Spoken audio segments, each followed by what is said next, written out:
I know it looks like it, but we're not going to be talking about cats today. She just decided that today she wanted to be on film, so there she is, in all of her cat glory. You gonna go now? Leaving? Gonna show them the Eye of Sauron? All right, folks, we're not talking about cats. As I said, we are actually talking about paint today. And after the break, that's exactly what we're going to do. Not talk about cats. We're going to talk about paint. Seriously.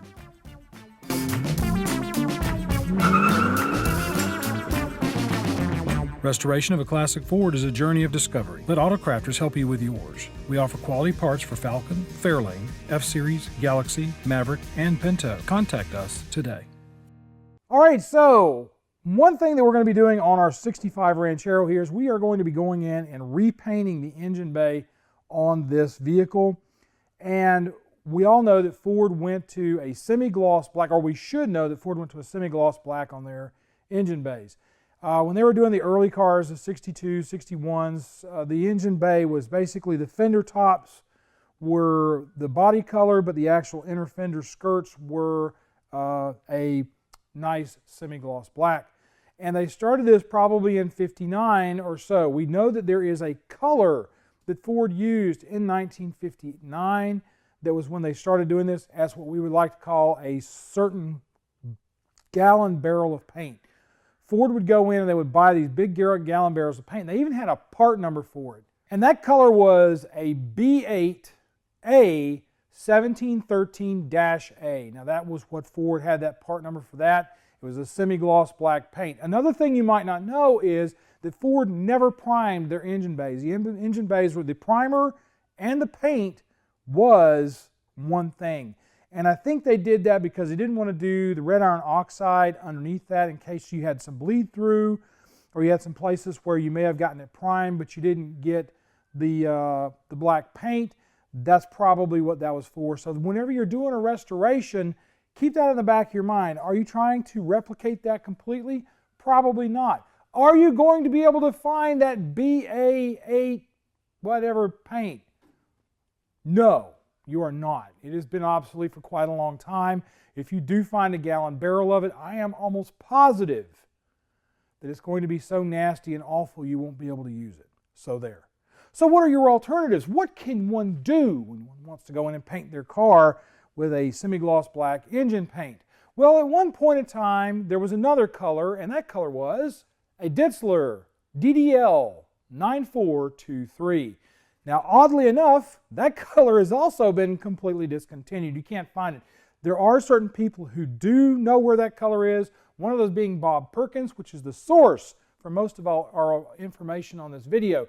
Bob is a perennial source for knowledge on what finishes needed to be and what things needed to happen on a full restoration like we would be doing if this were, say, a really unusual and valuable Ranchero with a 1-of-1 289 hypo 4-speed, which it's not. It's not that. It's just a 6-cylinder car. We don't really care. So past that, what does Bob recommend for a semi-gloss black to do what he calls touch-ups, but what we guys may probably do as a full-on paint job? But oddly enough, it's a Krylon color, a 1613 from Krylon, but make sure you get the industrial Krylon 1613.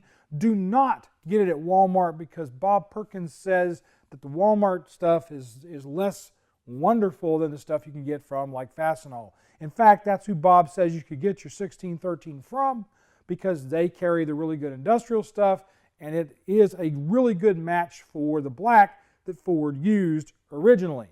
But he says it's not great for painting the entire engine bay. So what would you use? Well, I don't know what to tell you. I mean, there's tons of different colors of black out there. One of the weird things that Bob and I actually talked about was the fact that under certain light, almost every black exhibits a different color coat. Like there are brown blacks, there are blue blacks, there's a lot of different coloring that goes on. And the reason he liked the DDL paint from Diztler was that that color stayed black no matter what kind of lighting you're working under. Let's say you were doing, I don't know, an Autorama in Detroit and you were underneath the lights at the Autorama. sometimes the wrong color black can actually go to a brown tint. There are also a lot of blacks out there that are not really a semi-gloss black. They're more gloss black, or they're more flat black. The paint that I put on the 64 Falcon hardtop that we have here, that black actually went flat after a couple of years, so I'm not going to give you who did that. What we're probably going to do on our 65 Ranchero here is we're going to probably go in and, oddly enough, use Rust-Oleum semi-gloss black. And we are going to probably go ahead and prime, but I'm going to try and find a black primer to lay under it rather than a red iron oxide or a gray primer, because as Bob said, when you're working in an engine bay like this and you have a ton of nooks and crannies you're trying to paint into, there may be a case where you're spraying in one direction and you get, you know, the gray in here, but when you're shooting it, well, I shouldn't do it there. There may be there's a kitty here. There may be an instance when you are painting and do, say, a section of, let's go over here. Sorry. There may be a case where you're painting through here with your gray and the gray gets up in that crevice really well, but when you go in through and do your black, there's a small line that you can't see when you're painting it, but that you can very much see after you get it out underneath the sun. The sun will tell you things that lights inside of a shop probably won't. So there you go. What black would you use? We did a thing on Instagram and we had about a 50-50 mix of a lot of different colors, and there's a lot of colors you can use. The reason I'm picking the Rust-Oleum is it's something that you guys can get down at the Home Improvement Center, and we'll show you how to reduce it and mix it if you want to use a spray gun. We are probably just going to use the Rattle Cans from Rust-Oleum and use their industrial strength semi-gloss black in order to paint the engine bay on this car. I know there's a lot of you that are watching the cat and really don't give a crap about what I'm saying right now. But that's what we want to know. What are you going to use if you're going to paint an engine bay on your car? We're going to use the Rust-Oleum and see how that comes out. We'll roll it out in the sun and look at it and see if the color works out for us. If it doesn't, oh well, Logan is stuck with an engine bay that is not a correct color, in an engine bay that has the incorrect engine, that has an export brace, and a 289 where it should have a 6 and a 5-speed where it should have a 3-speed on the tree. So there you go. All right, folks, that's our quick little episode for Manic Mechanic this week. I'm trying not to lose my voice, so we're not doing a whole lot right now. I went out of town, had a lot of fun with my wife in Charleston, and apparently somehow did things that made me lose my voice, possibly singing, but I'm not going to talk about that today because I don't want to talk about me singing. It's bad juju.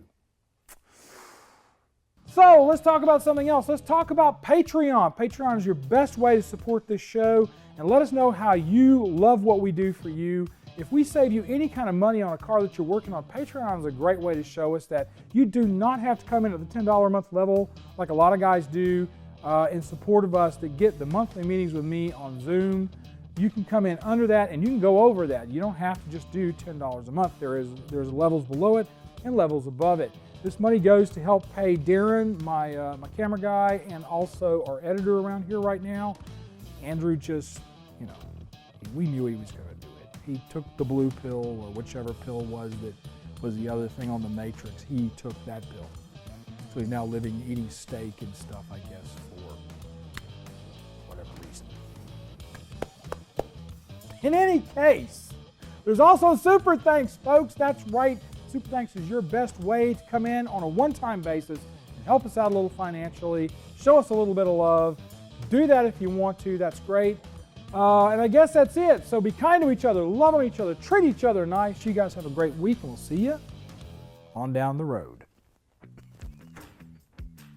It's the first episode in a while that she just will not leave me alone.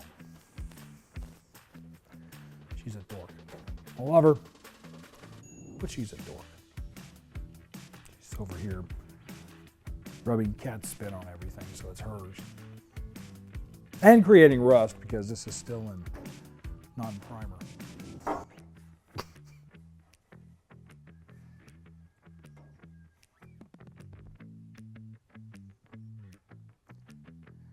have a cat.